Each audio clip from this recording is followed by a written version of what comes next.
um pouquinho sobre a questão do romance romântico no Brasil. Só recapitulando, antes de a gente dar prosseguimento no romance romântico, lembrando vocês a respeito do romantismo primeira, segunda e terceira gerações.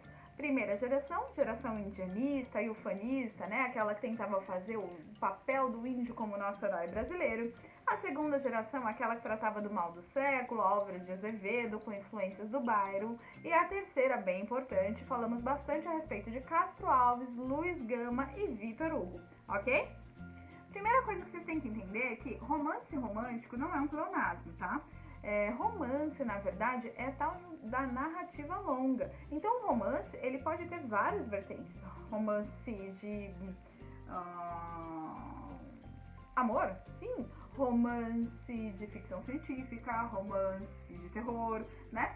Então, só pra você entender, romance romântico é um romance que vai falar de amor, tá? Então, a publicação desses romances, elas eram feitas por meio de folhetins. Então, a gente publicava, eu não sou desse tempo, claro. Então, eram publicados episódios muito similar à questão da novela hoje em dia, ou das séries, enfim. Então, as publicações eram feitas em folhetins por capítulos e aí a população ia acompanhando isso, tá? As personagens desses romances geralmente não costumavam ter profundidade psicológica ou características mais profundas, tá? Tem também essa questão do maniqueísmo, tá? Que é a oposição entre o bem e o mal. Então eu tenho lá a mocinha e o vilão, eu tenho o bem que vai vencer o mal, vai triunfar e no final todo mundo vai ser, feliz para sempre. Mas não é bem assim que é na vida real, certo? Uma característica também bem importante do romantismo que a gente tem ou aquele final super feliz ou final super trágico. Eu não tenho meio termo, então é 8 ou 80, é explodindo. É meio que um retrato da burguesia do Segundo Império.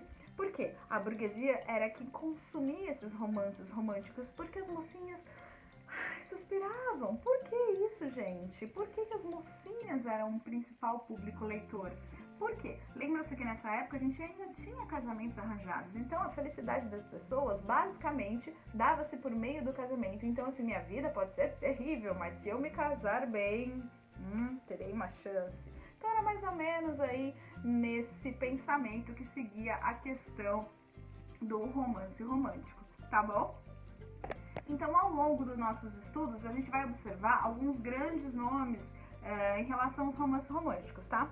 Então, o primeiro romancista brasileiro da história, bom, tem algumas coisas assim, né? Porque nessa época vocês sabem que era tudo mais ou menos, a gente não tinha muita certeza, mas para vestibular, Joaquim Manuel Maria Macedo, A Moreninha, tá? Que é a história da Carolina e do Augusto, que foi publicada em 1844.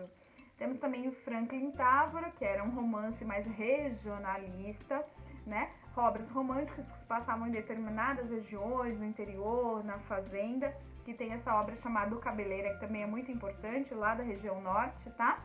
Só prestando atenção que nessa época não havia ainda a distinção entre norte e nordeste, tá? Então poderia ser tanto para um lado quanto para o outro. Mas o Franklin, ele mesmo se intitulava como romancista da região norte, tá? Então a gente vai ter outros nomes fortes também, como Bernardo Guimarães, que escreveu Escrava Isaura, e também um outro livro que vocês devem ter aí em mãos. Qual será? O Seminarista. Muito bem, a gente vai estudar o Seminarista também um pouquinho mais à frente, assim que finalizarmos os nossos estudos sobre Machado de Assis e Dom Casmurro, ok? Temos também como nome muito importante o Visconde de Toné, com seu romance sobre a inocência lá em Mato Grosso, a menina que se apaixona pelo jovem médico homeopata. E como será que isso termina? Se eu já disse pra você que é 8 ou 80, tá bom? E tem uma coisa muito importante que eu preciso falar pra você, que na questão da prosa, a gente tem a divisão em gerações, que são as 3 que eu falei no começo desse vídeo, tá? Em relação à prosa, a gente tem núcleos temáticos, tá?